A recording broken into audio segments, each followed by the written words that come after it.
Sometimes things come to me and it's like, oh, I hadn't thought about that. Well, that's always a good. Or what did we? I heard this somewhere. I think it was on Twitter. Somebody said, "Yeah, just flip it over. Flip it upside down. Turn it upside down. Yeah. Flip it, smack it, rub it down. Oh no!" And on that note.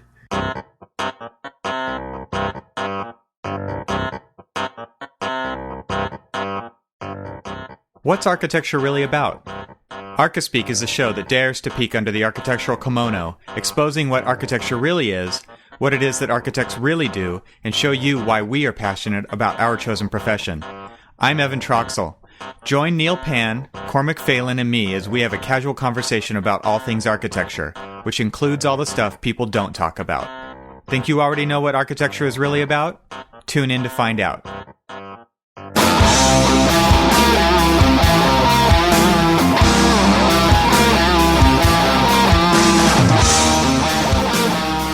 It's time for some Archispeak. Well, what's the studio environment to you, Evan? What does that mean? To me, the studio is, obviously that's where all the work happens, right?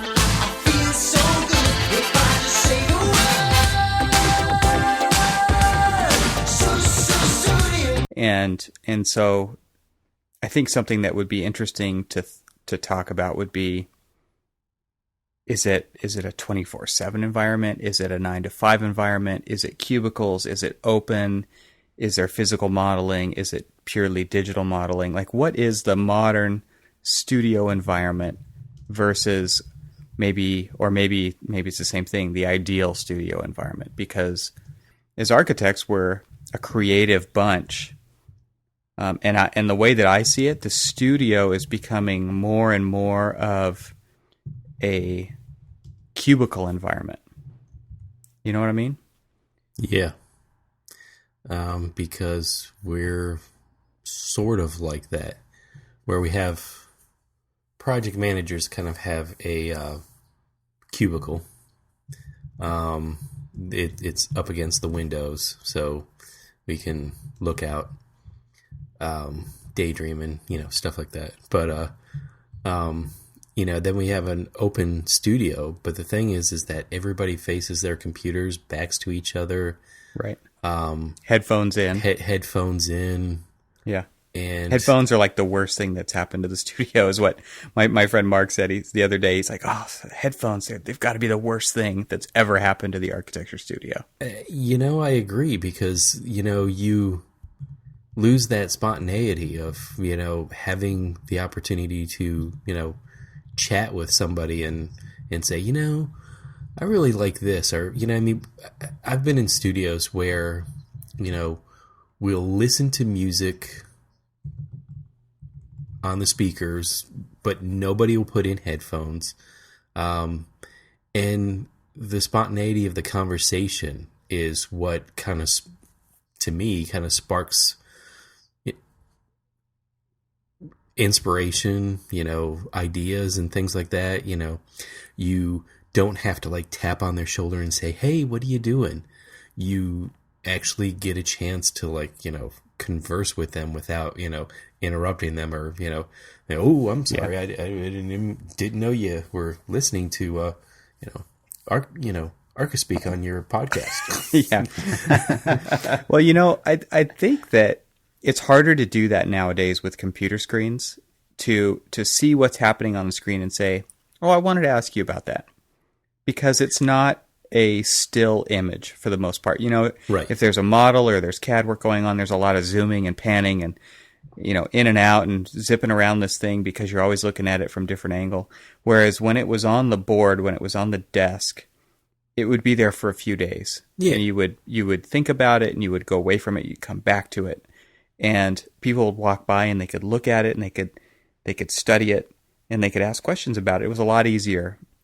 Same thing goes for physical modeling, right? When you're building a physical model, you're doing it in the open for the most part. Yeah. At least that's how it kind of should be, I think. And people have the opportunity to experience it and see it. Either they're in the studio with you or they're walking by and they can say, "Hey, that's cool. What's that?" And I think that's a lot harder now when everything's on a screen.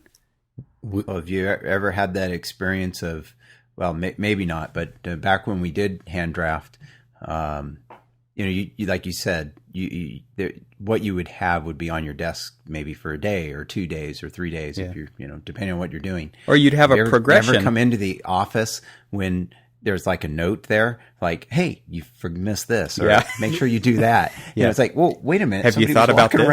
Have you thought about this? It's like, wait a minute. Somebody was walking around looking at my drawings laying on my desk, and that can still happen, I guess, if you got a set of check prints or something laying on your desk. But for the most part, you go home at night, you turn the computer off, and whatever you were working on is gone. I mean, or at least can't be reflected on by anyone in the office at that point. I see people, to me, it's like the tract house mentality, where you drive up to your house, you hit the garage door opener button, you drive in, you hit the garage door closer button, and then you're anonymous in your own neighborhood.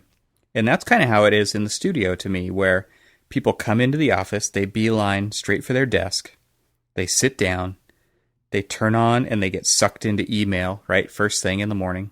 The most non-creative thing you could possibly do is do email for an hour. And then, you put in your earbuds, you start working away. And it's the same thing as that anonymous driving into your garage thing and not talking to your neighbors. That, to me, is kind of poisonous in the studio environment. It starts to kill off that group sense of, we're all working on these projects together. It's very much a solo act at that point. I absolutely agree with you, because that's one thing that's commented often by a lot of the new recent graduates that come into the office, and not just our office, but in offices that I've worked in the past as well, that they come in and they're just like, this isn't what I expected. I was assuming that it was going to be this open studio environment like in college, where, everybody sits around a big table and they talk about architecture. Nobody talks about architecture here. And, every so often I'll, get into a conversation with people and talk about a building that we see in, online or in a magazine or something like that. But rarely is there that spontaneous conversation about what it is that keeps us going, and it almost feels soul sucking in a way, because the creativity just feels gone. It's like that movie Super 8, right, where the alien has abducted all these people, and sorry about the spoilers here, but everybody is staring at the light. They're in this underground cavern and they're just staring at the light, right? And they can't not stare at it. And that, to me, is kind of what these screens have become. It is the hub of all of our communication, all of our information, our source for inspiration. It's all of those things in one, and you can't pry away from it, except if you have to go grab a cup of coffee or go to the bathroom. Luckily, in our office, the bathrooms are nowhere near our workstations. So at least you have to get up and walk several hundred feet to get there, just so that you have to walk by other people. But this is something that transcends any job description in the office. Is you have the ability to get up and get out and see what people are working on, no matter what level you are. If you're a draftsman, if you're an intern, if you are a project manager, if you're a designer, if you're a principal, but it doesn't happen. And that, to me, is really why I feel like studio culture is going away. We're being completely sucked in to the light, right? We can't not stare at these screens. Even in meetings, you're staring at a small screen. Well, think about your office. I am. Well, but try to think about everybody in your office and tell me how many people in your office aren't pretty much the entire day 100% dedicated to that screen. Yeah. I did a mental note of everybody in our office. everybody from top down is, stuck on a screen. Yeah, we have very few people who aren't on a screen, and the people who aren't are the ones doing CA out in the field, or are not versed in the tools, and you kind of wonder, hey, I wonder if they're onto something here. Well, I mean, honestly, because of the way that we have done our office, I mean, or at least the structure in our office is that the project manager will basically go all the way from design through construction administration, right? And of course, it's the early on when we're cranking out trace sketches and stuff like that you're just building up tons and tons of paper that's sketched all over. You've got that part. But to me, the second best part of the job is when I get out of the office and I'm out doing CA, because I'm away from the office, and I'm not staring at a screen. We joked about this, and I was telling you guys in a other podcast that I get ridicule from clients and contractors. Where's your iPad? Why don't you have an iPad? It'll make it so much easier for you to do to do an RFI response right now, or things like that. Instant. Like, I'm glad I don't have the iPad, because I can focus on walking around, looking at what needs to happen, make my little notes. Sure, sometimes I kind of wish that I could, say, I didn't give you that RFI. Well, and then whip one out real quick. I'd love to be able to do that. But for the most part, though, I actually like being detached and unplugged. Well, go ahead, Neil. To be fair, Cormac, when we did things by hand, we were still staring at a table all day. I think that table's now just come off of the board and stands up and is a screen. Now, obviously, that screen has got a whole lot more going on there. So, it can be far more distracting. But back, when we drafted, it was the same. I mean, it was similar in that we just stared at a table all day long. But as Evan was saying, is that you had the opportunity for other people to come by and see it. I mean, I've come by and, people are zooming in and out, and you really can't focus in on what they're working on to really engage them in some conversation that's specific to something that you saw. You say, oh, wait, go back, switch to this, that sheet or that layer, or do this or do that. You really don't do that anymore. You just like, oh, well, you walk past, in my capacity as project manager, I walk past, I'm like, oh, good, they're working. It's not, ooh, what are you working on? And one of the things that working in a little bit more of an analog world affords you is the ability to think about things, at least to have the excuse to want to think about things. And so, Cormac, like to your point where you were talking about not having an iPad, not being able to respond to that RFI in a moment's notice, you can actually think about what your response is going to be. Right. Make sure it's right, and then send it off. And that's when I feel like when I'm not on the instant schedule to turn around a design solution very quickly, my brain doesn't work that way.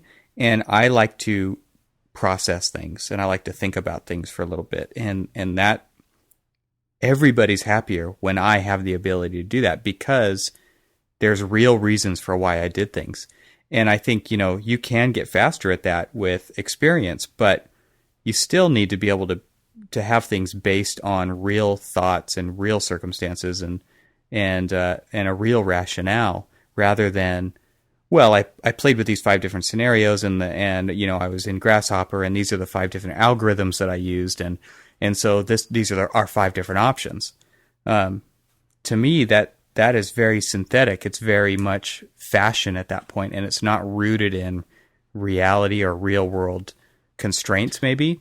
And so you're not able to. I feel like if you're able to think about things like you were, like if something is on your drafting board for 3 days, and you're really thinking about it, and you're putting those lines down because they mean something, then the work means something to you. And if you have ownership over it, it's going to mean more to everybody on the team.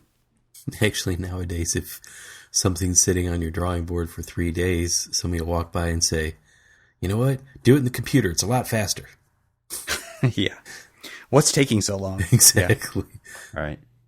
Well, going back to the whole studio environment, I'm curious about this because you mentioned, I think it was Evan, you said, it's becoming all cubes. And, one of the offices I worked in was very open, but it was designed at a time where everything was done by hand.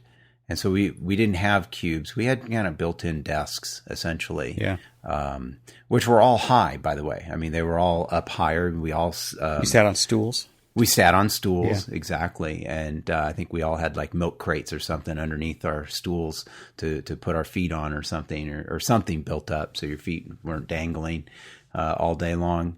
But, I mean, what was nice about that was that that a lot of those types of conversations could happen because you were, just kind of walking around, your tables were all high. And so nobody was having to like bend over, lean over to, look at your drawings or to talk to you at all. I mean, we all just, we could stand up. And, I liked that environment. I thought that worked well.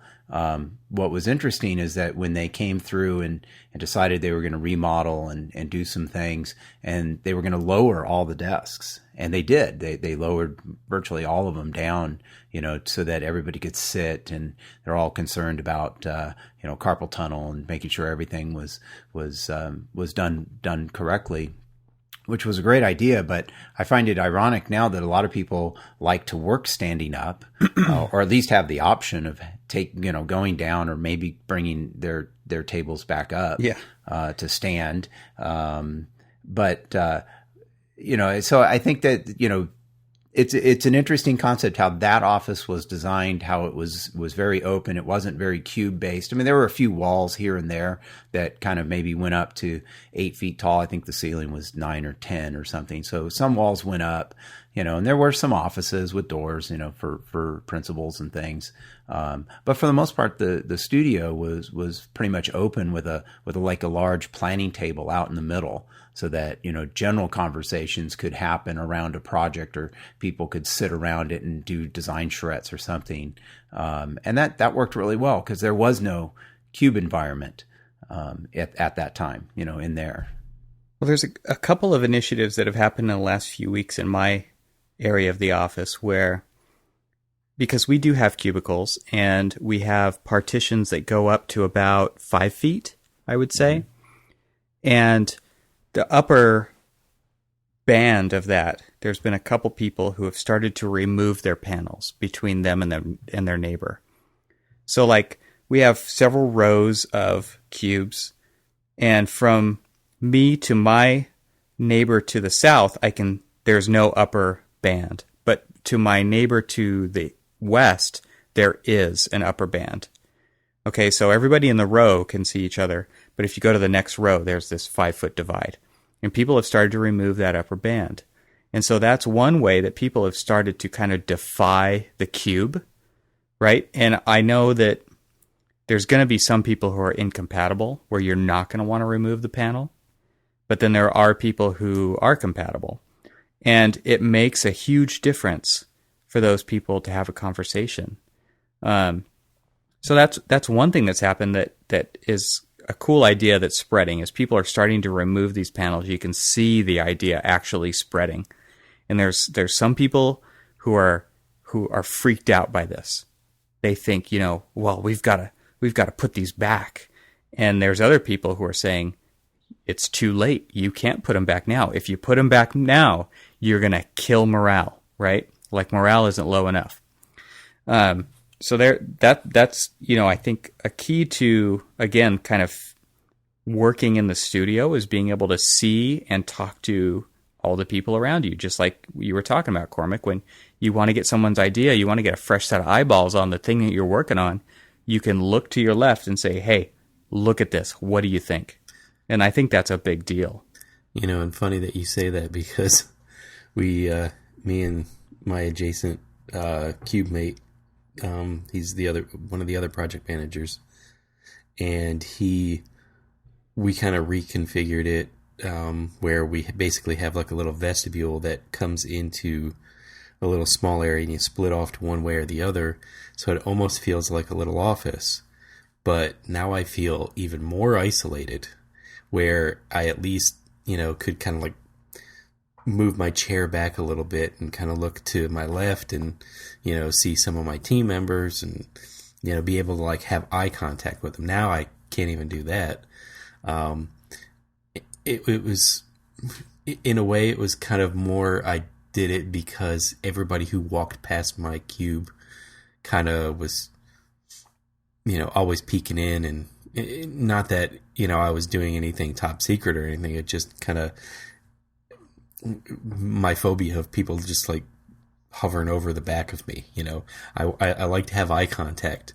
Yeah. But, when a lot of people in our office have little convex mirrors on the corner of their monitor so they can see when people are approaching, because they are so sucked into what they're working on. They want to make sure that they know when someone's coming. Something that you said about morale, we're talking about, like basically this cube farm, and, we're talking about the headphones and, this constant detachment from, even within a project where we're becoming so detached that, I sit there and I watch morale just kind of dwindle to, it kind of gets sucked into this little black hole of, and, goes away. And I'm just, the conversations that, think about how much fun you had in studio when you were in school. Everybody was always talking. I mean, maybe you guys were playing music that, that had, whatever. I mean, you're playing music. You may not like the music or something, but everybody's just kind of like throwing music into it, and you're just having fun with it, and you're talking and you're interacting, and I mean, your morale was probably the highest. I would probably say all three of us, our morale might have been the highest when we were in school, when we were in an open environment like that. Yeah. Well, and that forces you to play well with others, right? Yeah. Whereas when you're in control of your own playlist and what's going on your screen, and you've got the headphones in, plugged in as deep as they'll go, it becomes very selfish. You know what I mean? Yeah. It's like you said, you're disconnected. Yeah. I mean, well, I had an experience back when I was first working in a larger office, where getting to the headphone thing. I think I had my headphones on one day, and I think it's somebody. I thought I heard somebody yelling at me or something, and it was the project manager I was working for trying to get my attention about something. And so, recommendation out there for all of you students or young interns working out there: leave them off. Don't wear them, because also too, and I don't know if we've mentioned this on a prior podcast, but there's a lot you can learn by keeping your headphones out and just listening to the if you're in an environment that's not the cube farm that we've been talking about, but say in an office where you can hear your coworkers or your project managers or the principals of the firm. And you can hear those conversations they're having on the phone. There's a lot of valuable information that you can glean by just listening. And so, I mean, your brain's focused on what you're doing. And sometimes I agree. I mean, sometimes guys, I gotta put the headphones on to just focus for a few hours. Sure. And that may just happen. Right. But the other times, when that's not happening, of course, as I became a project manager, that happened less and less because I wasn't, drafting all the time. But you just listen to what other people are saying around you, and you can learn some techniques about how to handle clients on the phone and or talk to consultants. And I mean, those are the things that you don't get direct experience with until you start doing it. But if you're listening to what's happening around you, you can gain a lot of valuable information. That's absolutely true. And one of the other things that in our studio that was a challenge that was put out by the CEO actually was, give up email for a week as much as possible. If there's somebody in this office that you are going to reply to or send a message to, get up and walk over to their desk and talk to them instead of sending them an email. Just give it a try and see how it goes. And the whole idea is for you to get up and see what other people are working on. And I thought, it's hard to break people, especially the younger generation, of the whole instant messaging. So much of our life is spent communicating digitally that it's hard to break that habit. And a week isn't probably enough to do that. And you probably need a reminder more often than just that once. But for the people that really took it to heart, it was a very enjoyable thing. And, people got to see faces that they don't normally get to see and interact with. And there's so many times when a conversation face-to-face or over the phone is so much more productive because you can ascertain intonation and inflection and speech. And, it's really hard to judge somebody's demeanor in text. And so I feel like it's so much faster and easier to do it either in person or over the phone that it was very successful in that way. And it's so funny that we have to be reminded to do that, Yeah, I've made a pact with myself that I don't send interoffice emails. I get up and go talk to the person.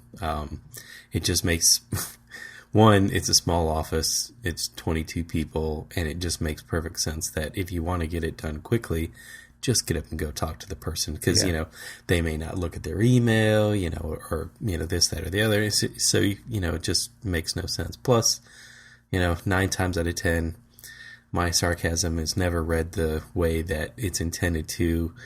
And, I just sound like an ass. So I just avoid, interoffice emails. You? No. Well, the same could be said for, communication with your consultants as well. I mean, sometimes it's just easier to pick up the phone and call that person and get something straightened out. Well, that's a lot easier way to make sure it actually happens. Yeah. Right? Absolutely. Because you're talking to them. They can't ignore the email or have it get stuck in spam or deleted, That's a big deal a lot of times when you're on a tight deadline. I go through, I get RFI logs and submittal logs each week from the contractors or construction managers. And, they send me things that, and I'm looking on their list, and it's something that I knew I emailed it to them, ages ago that, I didn't see that email, or, and, it gets rectified pretty quickly when I pick up the phone and say, hey, I was going through the log and, this, and this are still showing up on the log, but I sent it to you last week. And like, okay, well, let me check that out and make sure I've got it. Let me dig that out of my 3 million emails that I received last week. Exactly. And, it's just, it's becoming, as convenient as email is, especially to be able to kind of keep them, archived so that later on down the road, if you need that CYA kind of email that says, see, I sent it here, but that doesn't necessarily mean they read it or they got it or they, processed that particular, PDF that you attach to it or something. But it seems to, email makes it too easy to kind of detach yourself from your project. Yeah. Well, getting back to the studio environment, we work with so many consultants on these projects, these large scale projects, that there's so many times when we send out a Revit model and we expect people to see where that duct chase is. Right. And guess what? Right. They have no clue that it's there. And so today, I called the mechanical on last week and I said, I need you in my office on Monday morning, first thing, so that we can go over what I'm thinking, so that it's going to make your job easier, and you're not going to put the unit on the roof where it cannot go. Let's save some time. Let's get together face to face and let's talk this through. And it made such a huge difference, right? Because now he's hitting the ground running, and he's going to come back to me with some usable design versus what he would have come back with, which he did come back with already, where it was like the units are completely in the wrong spots on the roof. Well, Evan, since you're the one who works in the larger office, and we're talking about the studio environment, what do you think is maybe more of an ideal studio work environment? Yeah, I was going to say we should definitely talk about what are the key ingredients, right, to the ideal studio environment. At least what I think is the ideal. Number one on the list is it's got to be a place, and we already touched on this, where you can have fun. If we're not enjoying our work, then we're going to leave every day kind of disgruntled, and we're not going to want to be there the next day. Oh, yeah. And so what are the things that make it fun? For me, it's music. You've got to be able to own your space. You've got to be able to do what you want with your space. So whether that's putting things up on your walls or putting things up on community walls and bringing things in that interest you and sharing those, it's like show and tell, right? You want to be able to have a place where you can put stuff up on the wall and listen to what you want to listen to, and have a safe, fun environment where you can put things out there that aren't going to be shut down and ridiculed and thrown back at you, but are things that can invoke conversations and discussions about whatever topic it is, and just create kind of for me, it's kind of a messy environment. I like it. I like the studio to not feel very corporate. So that's where the music comes in, and that's where the model making supplies come in, and just, lots of trace and wads of paper because you've gone through ideas. It's a very process driven environment. It's not concerned with being pristine. Cormac, how do you think that works in a smaller office, though, where, say, the work environment, the studio part of the office, may not be kind of down the hall and around the corner, where you can kind of make it maybe if it is more personal and messier and whatever it is. But I mean, what if that office is maybe a little more open to the public, or maybe that workspace? I don't know. I've never seen your workspace, your office, but how would that work in a smaller place? Well, I mean, it could, and in a way, it should, because much like what we do with this podcast, I mean, we're trying to expose people to, the layman that's not, strapped to the, cubicle farm like we are. I don't want to make it sound that bad, because it really isn't. It's the Matrix. Exactly. You're plugged in. But you want people to kind of see the grittier side of architecture, to understand that there isn't, we don't just have, as we said in the last one, that easy button where you can just click it and you get these beautiful renderings and these, beautiful, construction documents and stuff. That there actually is a hard process that, you go through to get from point A to point B. And it's not clean. It's not pristine. Things don't mount themselves. It just, that you get a chance to actually see that. And I remember when we were in school, we went on a tour of some firms in Atlanta, Georgia. We weren't too far, Auburn's not too far from Atlanta, Georgia. So we went to the big city, and we toured some of them big fancy architecture firms.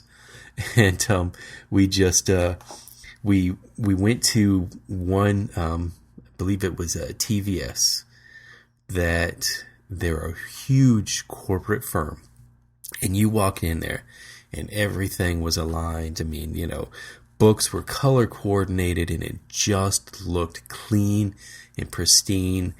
And I don't think you were allowed to throw anything away. And it was interesting enough that it actually translated to the work that they did. It was very, it was really good architecture, but it was very corporate. It felt too clean, too sterile, too corporate. And then, I went into a smaller firm, but internationally recognized firm, and they're known for kind of like the Southern style of the deconstructivist at the time, very, very kind of avant-garde modern.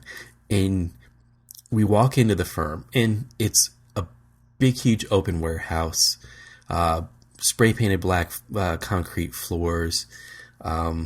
You walk in and you kind of walk down the hallway, and there's like several hand-built models of all the different projects that they're working on. You walk into, they brought us into their conference room. It was, open.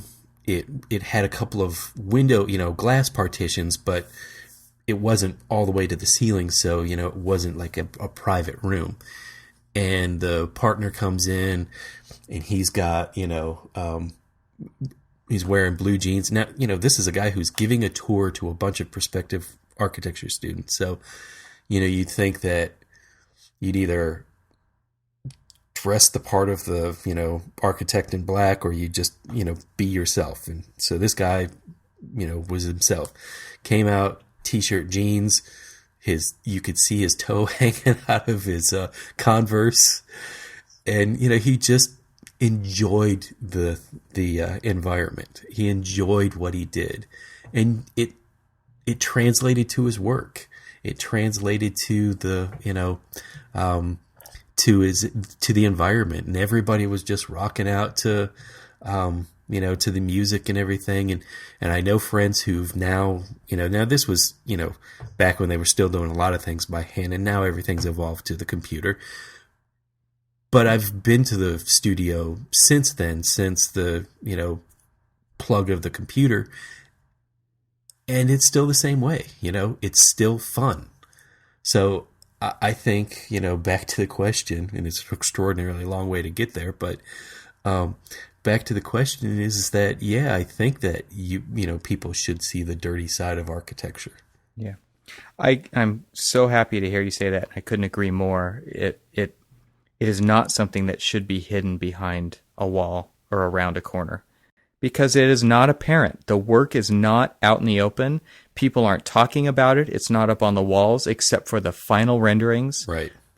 Which those are poison. We've gotten so used to looking at these perfect glossy images that they're throwaway. They don't even mean anything anymore, right? Because it's this perfect, completely abstract or highly realistic, kind of distorted view of the project that's supposed to tell a story, and it doesn't do any of that. Well, how much of that is the fault, if you will, of the owners of the firm? I mean, how does that? I mean, the owners of the firm. It sounds like, Cormac, in your example. I mean, the guy came out with the Converse shoes and jeans and a T-shirt.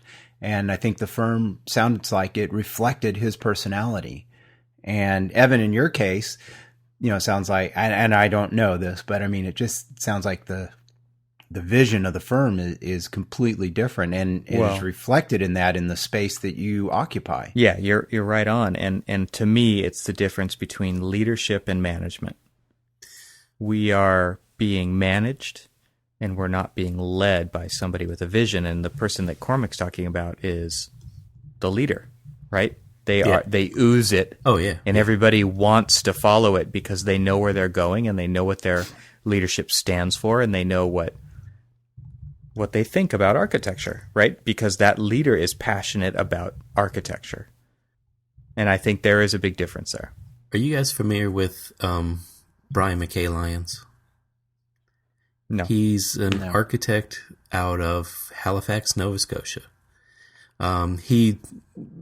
He's been to Auburn, several times when I was still there, kind of as a visiting professor or a visiting critic. And you go to his website, and I believe it's now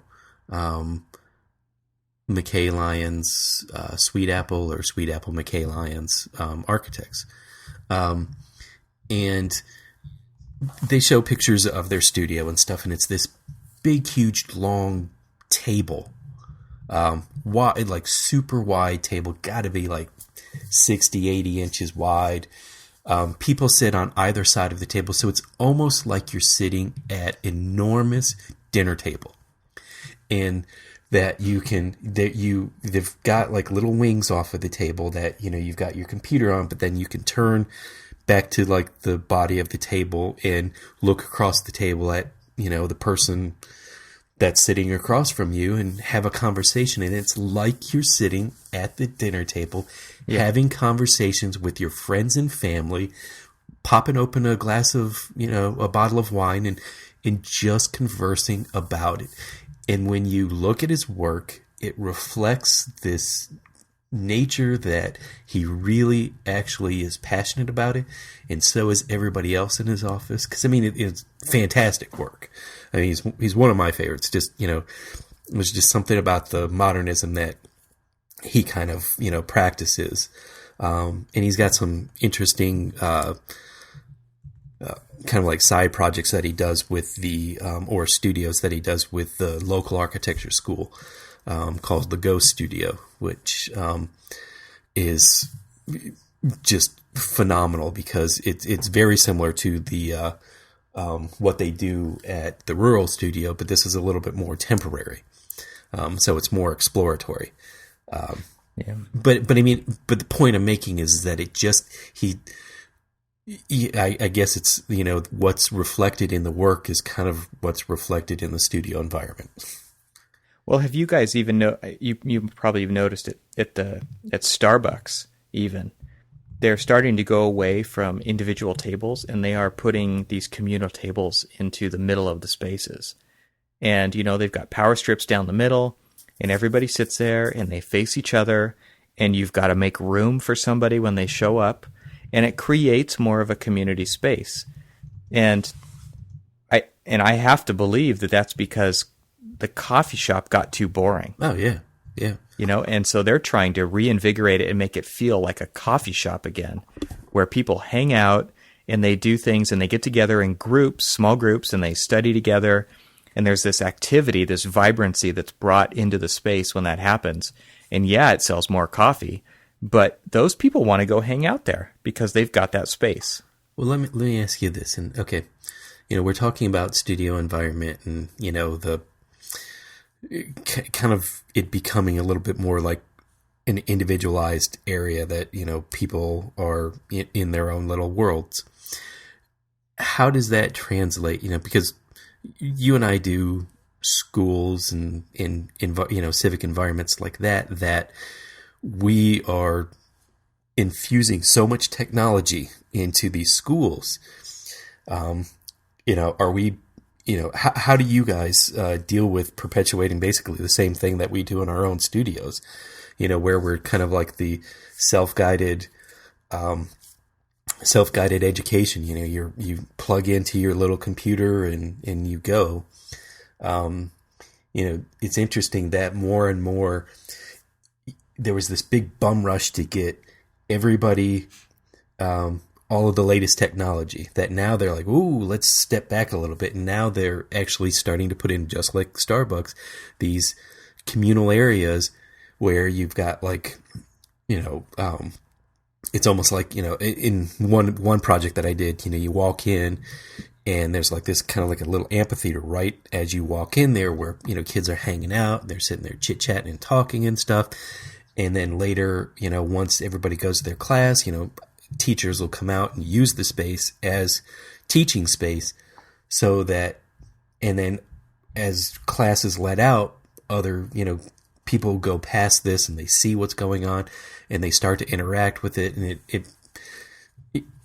I think the trend that we've been talking about is that when you offer the opportunities to be more open and more, aware of your environment, that the morale and the camaraderie kind of like, start to increase. Yeah.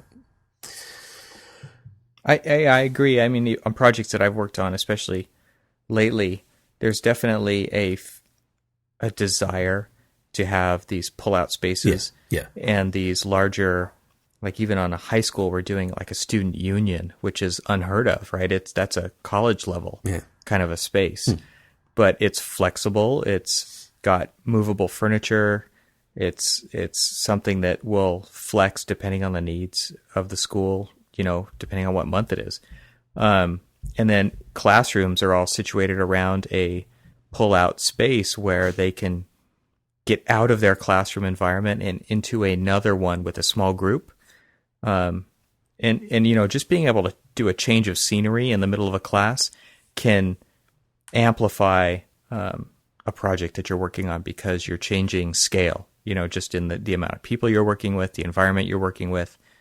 And I think that kind of thing is super important in our studios as well. I know a lot of people who will just take a laptop and go to a coffee shop and work to get some things done, or they'll go onto one of our communal tables that we have that, it's just standing room only, and you pull a laptop up there and work on it if you want to be infused into a different environment.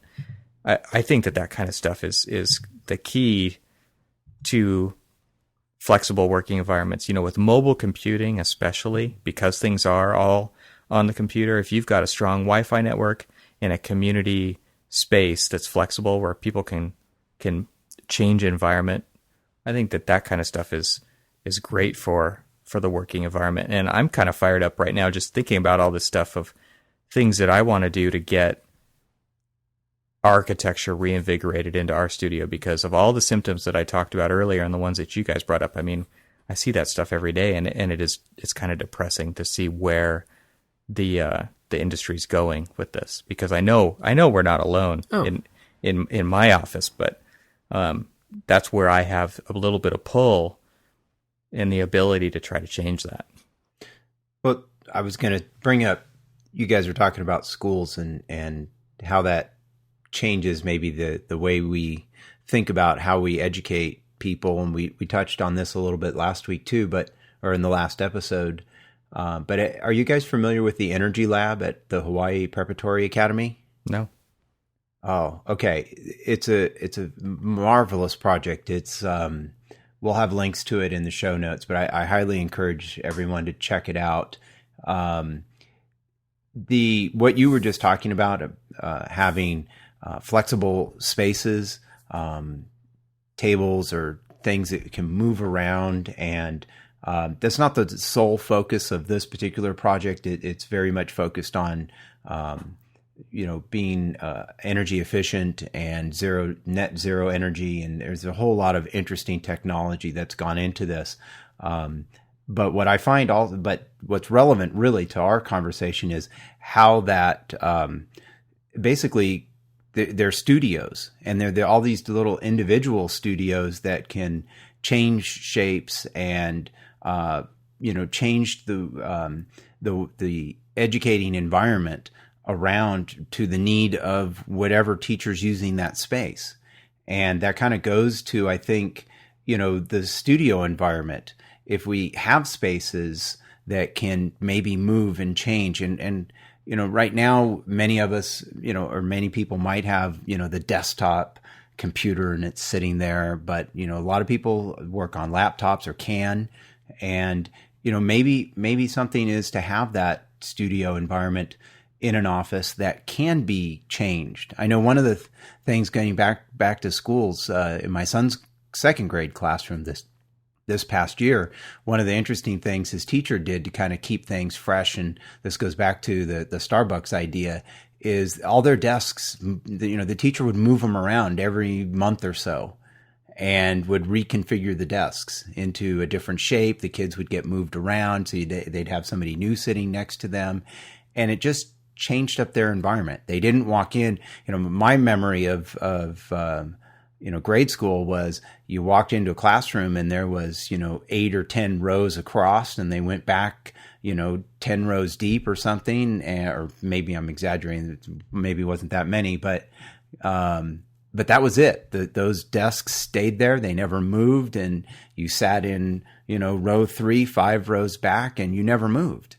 And that was a very different learning environment than what I saw volunteering in my son's class, where the desks moved around, the people moved around along with that. And it energized the environment. And maybe that's kind of creates some anticipation, right, of what's next. Sure. And it also gives an opportunity to, instead of that kid that sits across the room from you, that you never talk to maybe, right. Now they're sitting next to you, or they're close to you. And, there's that ability to, this goes back to the very beginning, or maybe what the ideal studio environment is that ability to engage in these different conversations that, if that person's sitting down the hall in their cubicle and you never see them except at, the Friday afternoon social or, whatever event that the company's having, then you never talk to them. Yeah. And, that you may find out they're a real cool person and you enjoy talking to them, or, you might be, a good pair, to work on a team together, but you may never discover that. And, anyway, so I'm kind of going off on a few different things, but I think it's all tied into how do we make our studio environments much more engaging and interactive. And I think we see examples of this in grade school classrooms and in this example with this, this Hawaii Preparatory Academy project.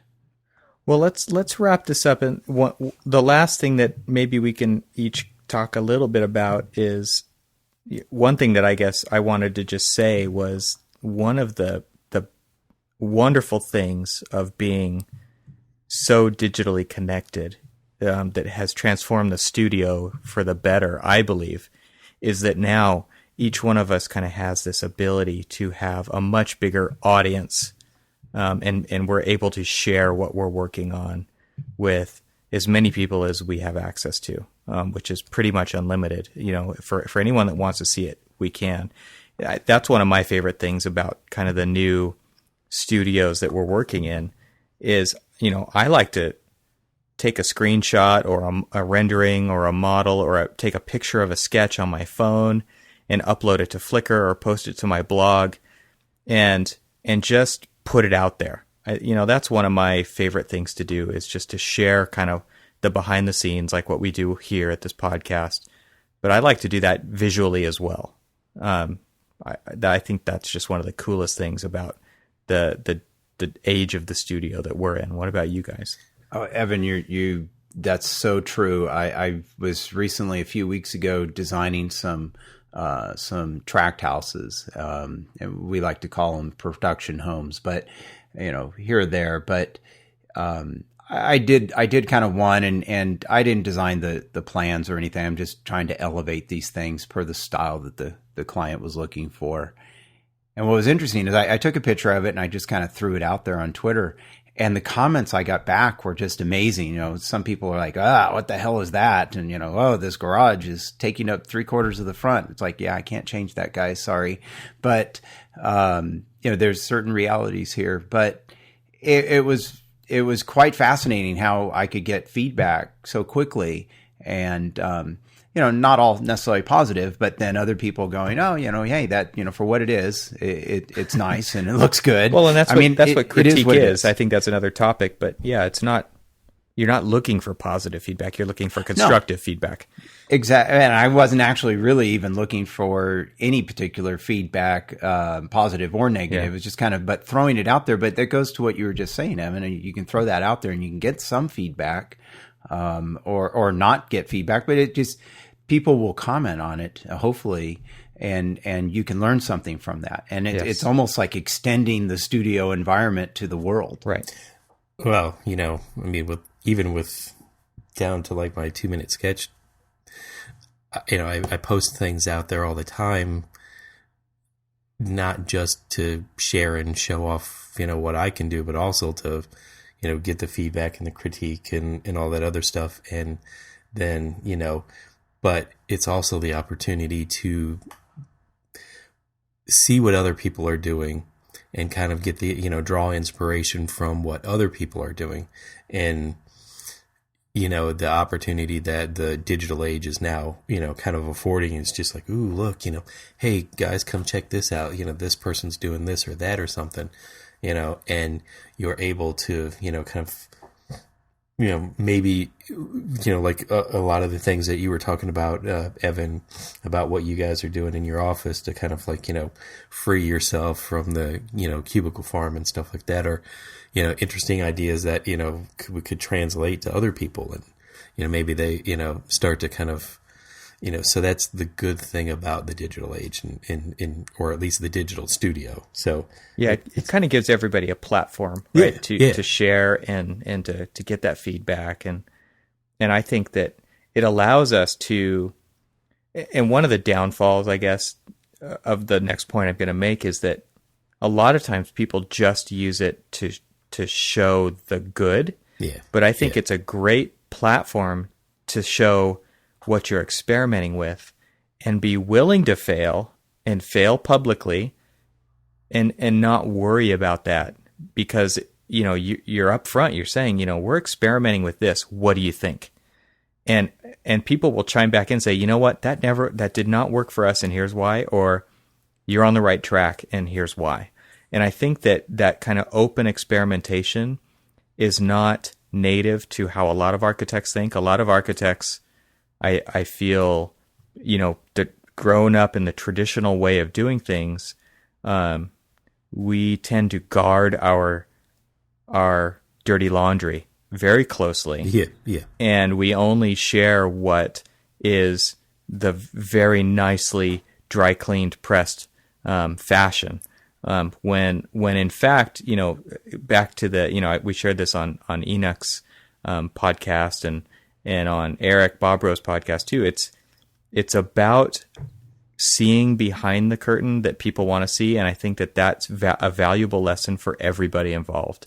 They get to see the good with the bad, and they get to see the process and how it is just a very organic, messy thing that comes together, and it ends up creating this pretty cool thing if everybody is a dedicated partner in it.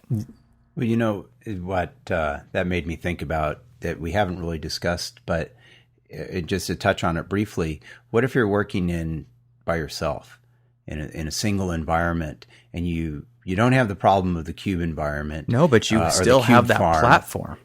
Oh no, that's where I was going, is that you're so insulated. I mean, you don't have somebody right behind you or right behind that cube wall to even converse with, so now you're really locked in.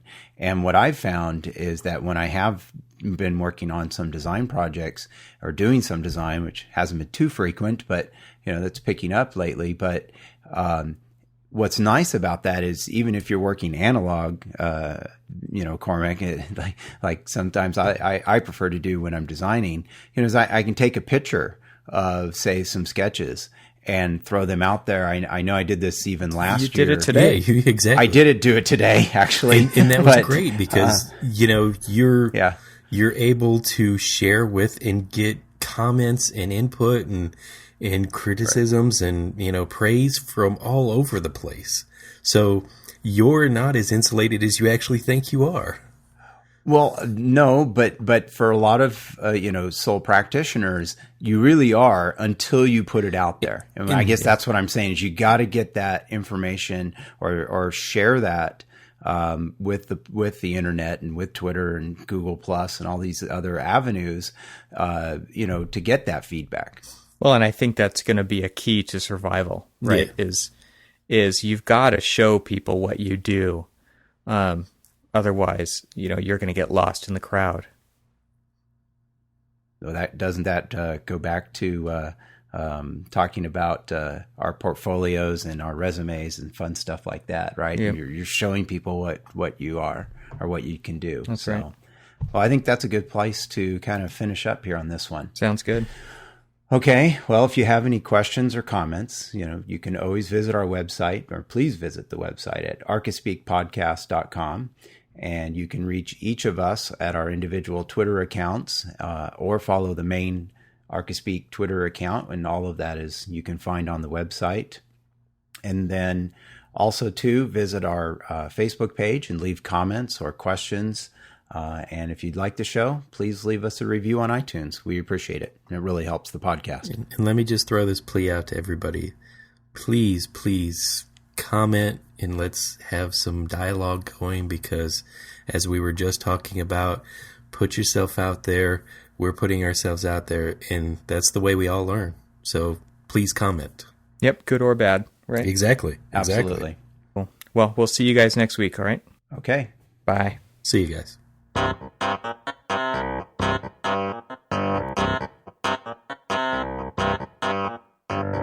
I joined the choir to sing. They're all competing for some other thing. I joined the choir to sing.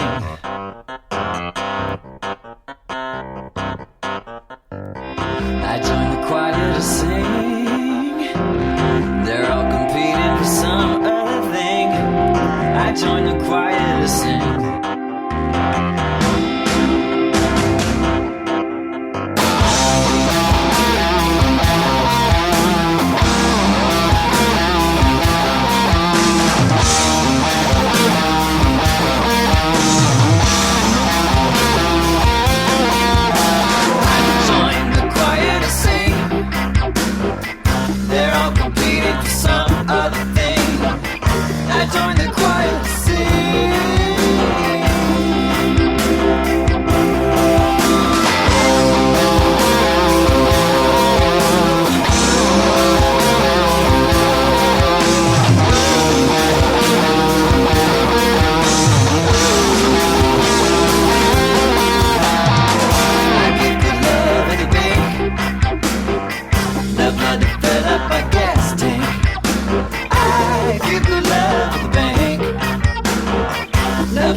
Archispeak, you can say I eat, breathe, erase my beat, my bass, chase the one thing.